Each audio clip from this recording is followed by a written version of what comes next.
background game on Zack. And then, it hints more to Zack's backstory and then gives you some insight into Sephiroth a little bit. So it's like, okay, I like this. We should hurry back to the refinery. I fucking hate you.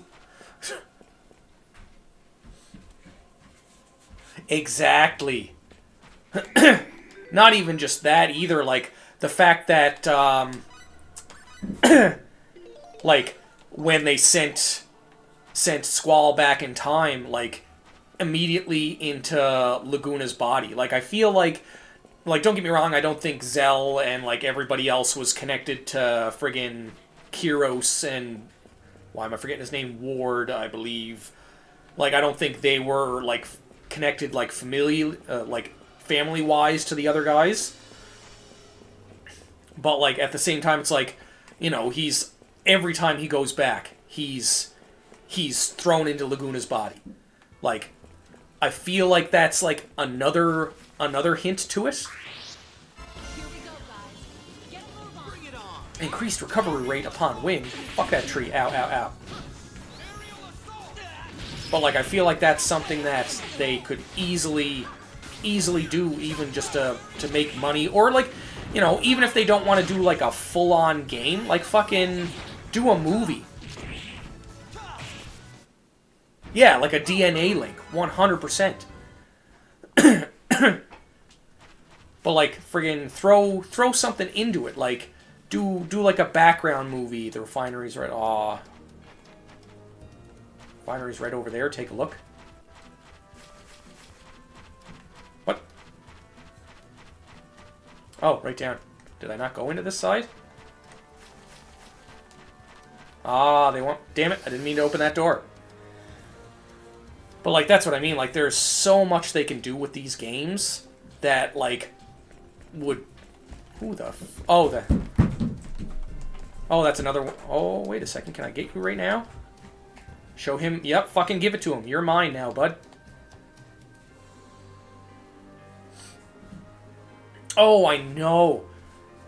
And, like, that's one of the things, like, Final Fantasy VIII was, like, one that a lot of people didn't like. Like, you see that on a lot of fucking message boards, like Choice Aeroglyph, Mining Town. I think that's the one I have the most. Yes, this one. Go there. But, like, I find so many people didn't like Ace. Like, they're like, oh my god, like, and I just thought to myself, like, why? I was like, there is so much to Ace that, like, is, like, beautiful, and, like, there's so much... And, like, the friggin... I know the, whatchamacallit. The magic system was definitely a very, like, controversial thing to that game. Like, I think that's one of the things that threw people off a lot was the magic system, like the having to draw everything, and that was, like, that was a huge difference. Like, that magic system and, like, the junction system and everything was a big change. And I can understand people not being happy with that.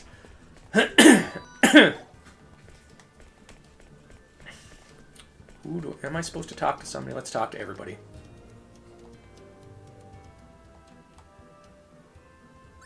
Rest for a bit.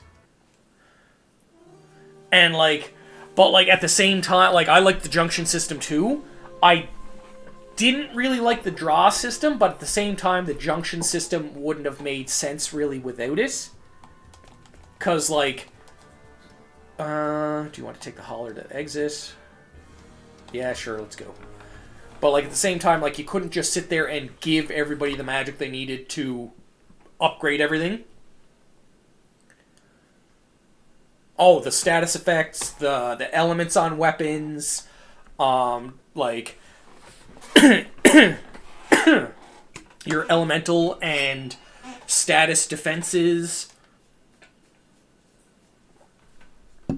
But, like, at the same time, where the monsters level up with your party, It's very, very easy to break that game. Like, literally, you can level up to max level at the start of the game on the fucking beach. And the easiest thing to do is keep Squall. I can't remember which way it is. It's either the island. You don't even need the island closest to hell. You really don't.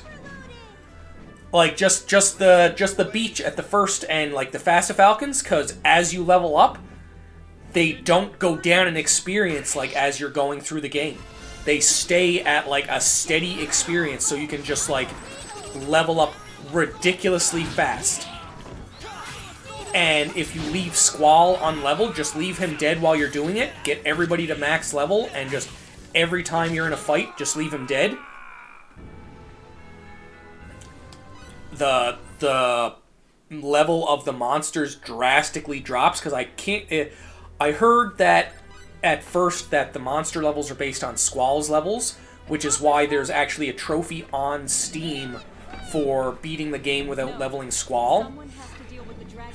But at the same time, I've also heard that the monster level is based off of your average party level, which in general, if you have one person like not leveled up, would drastically drop the average by a lot. I think it drops it by like 30 levels.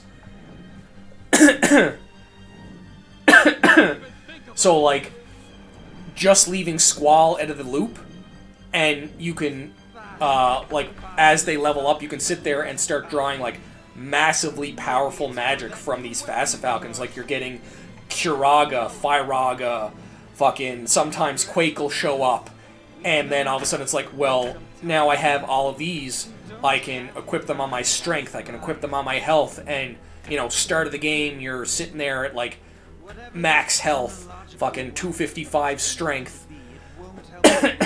And then as you get through the game and fight other monsters, they're higher levels, so you're drawing all of the rest of your ridiculous magics from them as you walk by. But yeah, I do the same thing as you in like almost every RPG, Jalen. I don't know if I said that properly, because I know there's so many ways to pronounce that. But like games like this, like I just beat the last boss in under a minute without taking damage.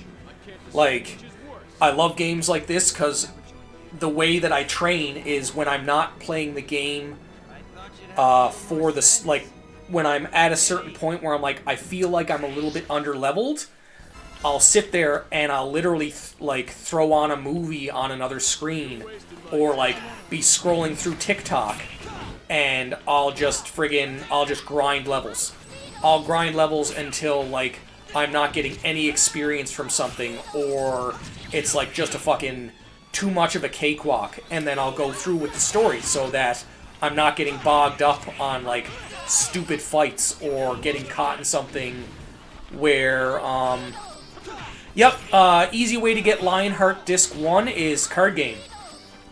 Like the card game is the easiest thing, like especially there we go. Defeat him in 1 minute, defeat him without taking damage. That's 2 bosses in a row. Yeah, like Final Fantasy VIII, getting everybody's final weapon. I'm pretty sure you can get everybody's final weapon first disc, literally start of the game, once you get, I don't enjoy the crafting system in this game as much as I do in 2. But like you can get, I'm pretty sure almost all of their final weapons the second you get cards. Like the second you get cards, and just get cards and card mod, and you're laughing at that point. You just sit there and like, I usually do that anyways because I love getting the high level cards, because they have such good items that you can get from them. One of the trophies I really need to work on is getting all of the cards. I know it's fucking hard to do. Maybe we should head back to the refinery and rest up a bit. Okay, let's go back to the refinery then, because I still haven't finished this fucking map. Or wait, is that a trail? Oh, can I just take this fucking cart? Yes, let's go to the refinery. Like, I don't mind the crafting in this game, but, like, just some of the other ones, like, 2 I liked a lot better. I can't remember the crafting systems for the other one just at the moment. Not beating games. Oh, I was through there. Okay. Sometimes I do that, but it's usually when... as I die a little bit inside. It's usually when I get to the point where I kind of, like, play them too much, I guess. Like, there's certain games that I'll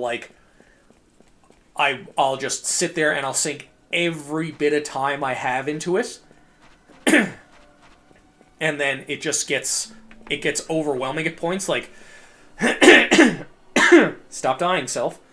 Because, I like to try and complete as much as I can before I move on. Like, I did the Assassin's Creed series off stream, just because I beat, the first Assassin's Creed I ever beat was Valhalla. I played the first one when it came out, but same thing I did. I worried about getting all of the towers first, because I wanted to unlock everything on the map, and I just got overwhelmed by it, and then just stopped playing it. So there's that one. Is there another open spot over here? I don't think so. So I stopped playing it, and then Valhalla came out, and I was like, fucking Vikings, hell yeah. And I ripped through that, 100% of Valhalla, and I was like, you want to know what? I haven't played any of the other Final Fantasies. And I think Mirage... yeah, that's it. Assassin's Creeds. I don't even remember what I just said. But I didn't play any of the other Assassin's Creeds. And I was like, you want to know what? Mirage is coming out. I like the look of it. Oh, thank you, Momo. I hope your editing goes well. And I was like, you want to know what? I was like, Mirage is coming out. Mirage is looking really good. And then I seen the preview for Shadows, and I'm like, fucking ninjas. I like ninjas. I know, like, a lot of people are getting angry at that game for ridiculous reasons. But you did hear the wifey. She is in the other room. Who's hearing me? Momo. Momo is the hears. Of course, Momo would do that. What are we doing? We're flexing. Go! Baby! But like I'm excited to play Shadows. So what I did when I seen the preview for that is I went and just I think 90% of the Assassin's Creed games were out in the PlayStation catalog. So I was like, you want to know what? I had to find a copy of 1 on Steam, because 1 you can't get on any console right now unless it's on Xbox, but I never checked Xbox. But it started off at 1, and that's exactly what I did, is I went through every single Assassin's Creed game and beat them all. I didn't do another playthrough of Valhalla, because I 100%ed Valhalla, so I was like, I don't really see a point. And then went right into Mirage after that, which I was very disappointed in. Like, don't get me wrong, I loved the story for Mirage, but I was very, very upset with how short it was.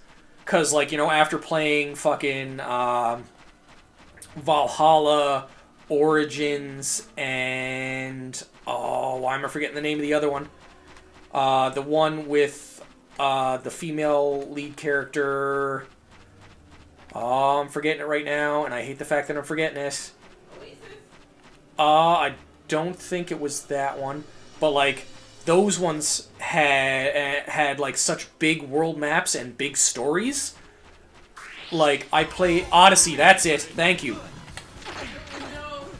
But like the fact that I played Mirage and I beat Mirage in just over 20 hours, 100% completing the world map, and I was just like, what?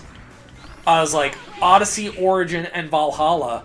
I sunk, I think, minimum 100 hours into each of those games, because I always complete the world map first, and then go through the story.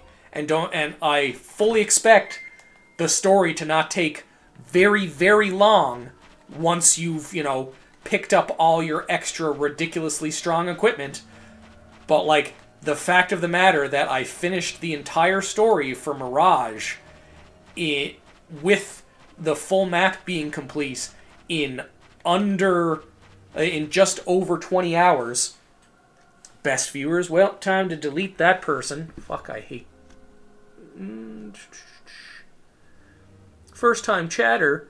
Sari, Pinky, best viewers on this. Yeah, nobody buys... No fucking person in their right mind buys fucking viewers, you stupid bot. Ban! See you later. But yeah, like... if... Ew, bots are gross. I haven't had one of those in here in a while. But, like, that's what kind of... That's the only thing that really disappointed me about Mirage was the fact that it was, in my opinion, it was too short. There was not enough substance to it. And, like, I made I think it was a TikTok or a tweet or something about it. And somebody was like, yeah, like they actually got like pissy at me, and I was like very surprised at that. They're like, well, they said they were gonna make a short game. Like that's what people asked for, like a game that wasn't as big as the other ones. And I'm like, okay, like I didn't know that for one, but like even if they were to make a short game, like I doubt people wanted a fucking $80 game to be 20 hours. Like that seems very, very underwhelming for like $80-$90. Like I've said this before on here, like even in the last like week, that I feel like the price of a game when first released should be about $1 per hour, or even half that. I'd be willing to go half an hour per dollar. So if you had a $90 game and I got fucking $40 out of that game, I'd be happy. I'd be perfectly fine with that. But like, when you're sitting there paying $90 and you're getting like, if I would have did the storyline for fucking, oh, I forget which way I'm going this way. If I did just the storyline and none of the map for Odyssey, I probably would have cleared it in 5 hours. Better hurry back to Aquios. I was definitely going the wrong way. Yeah, I probably would have cleared it in like 5 to 6 hours, if not less than that. And the story was great. I liked it. But like, in no way was there any like huge amount of substance. And like from 4 up, there was so much story and so much substance to the game. And like, I'm not asking them to like, you know, do another fucking 100+ hours or whatever. But like, with completing, finding everything on your map and then doing the story, I should have more than 20 hours. There should be minimum 40 hours if I'm paying $90 for a game. Like, that's why a lot of, like, I can honestly say a lot of multiplayer games you can justify really an $80 price tag on. I hate to say it, like, especially where a lot of the times it's just a reskin, like Call of Duty and stuff like that. It's just a reskin of the same game, where they add, like, a couple new maps, or they just make it look prettier and maybe add a feature or two in. But, like, most people getting a multiplayer game, especially something like that, they're getting 60+ hours out of this game. So it's like I feel like the cost is almost justified. And I'll say almost.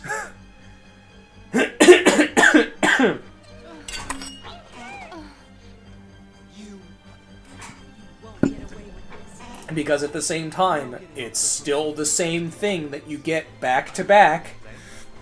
Well, like, even just like the side things they have for it, like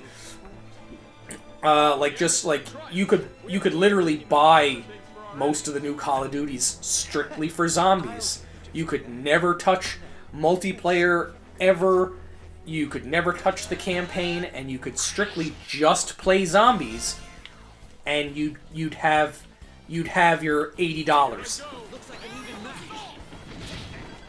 Like, there would be no problem whatsoever getting your money's worth out of that game. Oh, I got hit. That is unfortunate. There goes my beating him in under a minute with no damage. Oh, stunned. Oh, he's dead. Well, that's unfortunate. Can I move now to bring him back to life?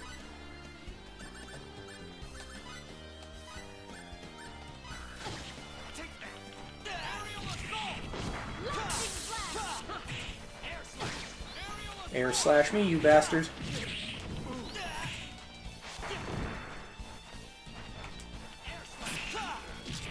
But like, there's I find there's like a lot of games coming out now that there's just no substance to, and like people sit there and they'll complain about, oh, he's fucking dead again. Stop dying, my big guy. I was just about to say, I was like, did you really just get knocked down again? Yeah, he's like doing fucking 55 damage, guys. He just got stepped on. Out of the air.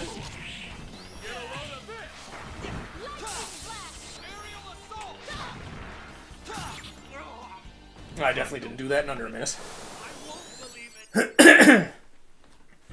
But like, there's so much they can do to games now that you could make them worth their money. Like, multiplayer games are like, there's so many out there, but they're so easy to get your money's worth out of. Just for the fact that like they're just replayable. And like that's something that a lot of games I find don't have nowadays either, is replayability. Like, there's a lot of RPGs that I've played where I'm just like, okay, I'm done. Like, I've done everything I can do. Like, I just don't feel like playing it again.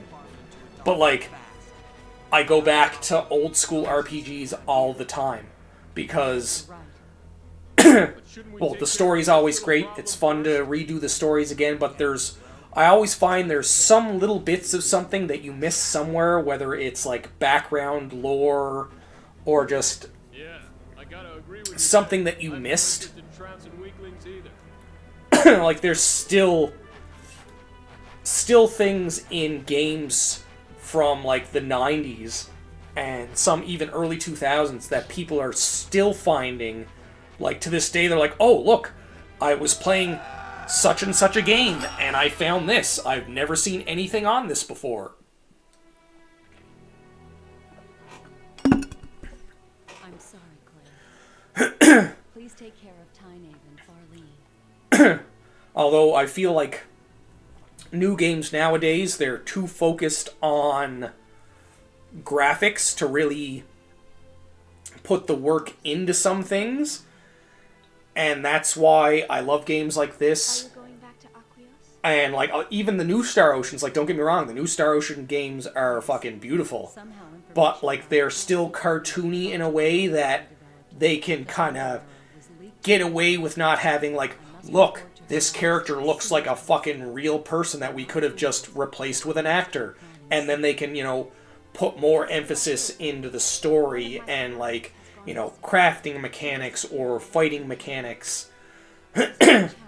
Like, when they did Final Fantasy Origin, like the prequel to Final Fantasy 1, the graphics in that game were fucking beautiful, and they basically tried to make a Final Fantasy Souls-like game. Right. Xenosaga, oh, fucking love the Xenosaga series is fucking beautiful. The only thing I feel is I don't feel like the Xenosaga series finished off in a good way. Like, I don't think it finished off. Like, in my opinion, it just didn't. The story, there's so much more to it. Like, I have I played and beat all of the Xenosaga games, and I was just so disappointed that they didn't come out with another one.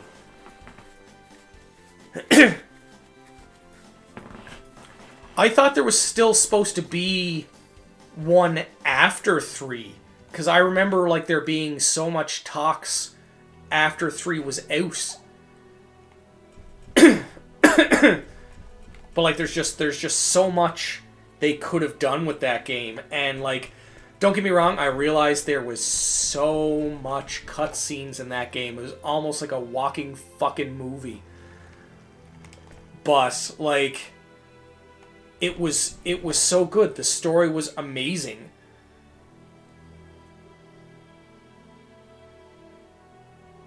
Oh, 100%. Like, that's what I mean. Like, when 3 ended, I was like...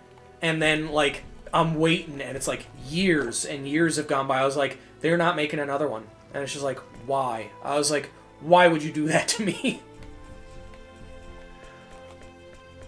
But, like... And it's... They had one of my favorite game mechanics that you don't see in games nowadays. And it's the... having the saved file transfer over. Like, oh, 100%. Like, that was like a heart-wrenching, like, end game. But, like, I love back in the day when you save a game and you know they're making a fucking sequel. Like, you know they're making... Stop opening the chest, I wanted to talk to her. But, like, when they come out with... Like, you finish the game and you're like, obviously they're making another one. This is obviously a giant fucking cliffhanger. They can't just end the game here. So you save the game and then they're like, oh, so like if... Then you start the next one and it's like, load your saved file. And it's like, load my saved file. And then it's like, then you start off with some extra perks. Or, you know, some games where when you beat the game, it starts you off at like the... Oh, why am I forgetting them? Because I have the Dot Hack series, where you sit there and it's like, okay, you have... I think I just lost where I was supposed to go again. Where you end the game and then you start the next one at a certain level. Brought that I haven't played the Trials of Cold Steel games. I think I have some of them. I'm trying to remember where I'm supposed to go. I think I'm supposed to go to Aquios now. But, like, you know, but if you have a save file from the previous game, and you ended it off at a higher level than you want to start this game with, then you start off at the level you ended at. And it's just like, that makes this game so much better, because it's like, I spent the time grinding to be this level, and... and now I get to, you know, keep my levels and continue on where I left off of. I might not have the same gear. No, I think this was where I was at, wasn't it? I've heard good things about it, and it looks good. Arius? No, it's definitely not here. I definitely have to go back to the other place, I believe. Because they need the copper. Yes, because this is the place here. Okay. I'll definitely have to take a look at it. Oh, yes, I haven't played all of the Yakuza games. I can't remember if it's Like a Dragon. And I think I might have one of the other two, but I think there might be a couple of them on Game Pass. Or not Game Pass. The PlayStation Plus. The whatever the hell it's called. Oh yeah, no, I know the. Do you mean the Yakuza series is a huge one, or the Cold Steel ones? I know Yakuza's fucking huge.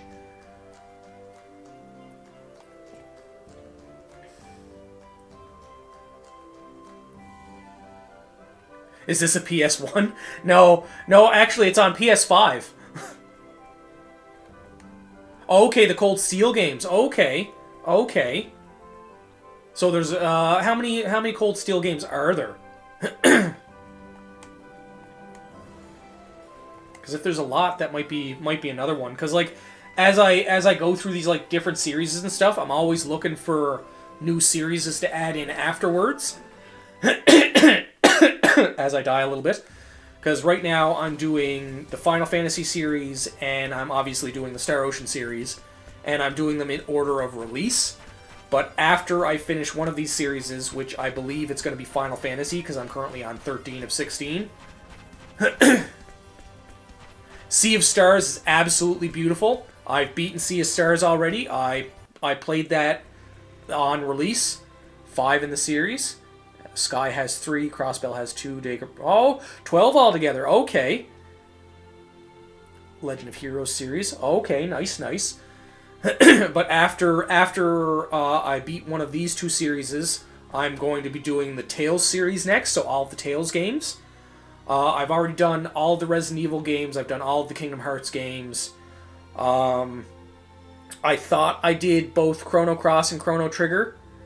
Oh, I think it's funny that you mention, I'm pointing over here, even though you're right here, that you mentioned the Suikoden series. Suikoden is going to be next in the lineup after the Tales series, because they're re-releasing, they're remastering 1 and 2, which come out next year. I believe it's March. They're revamping the graphics, and like if you haven't seen any videos for it, yes, it's, oh my god, like, it's beautiful. It's just like when they remastered Star Ocean 2. The graphics updates are absolutely astounding. I'm hoping they do some quality of life stuff to it. But Tales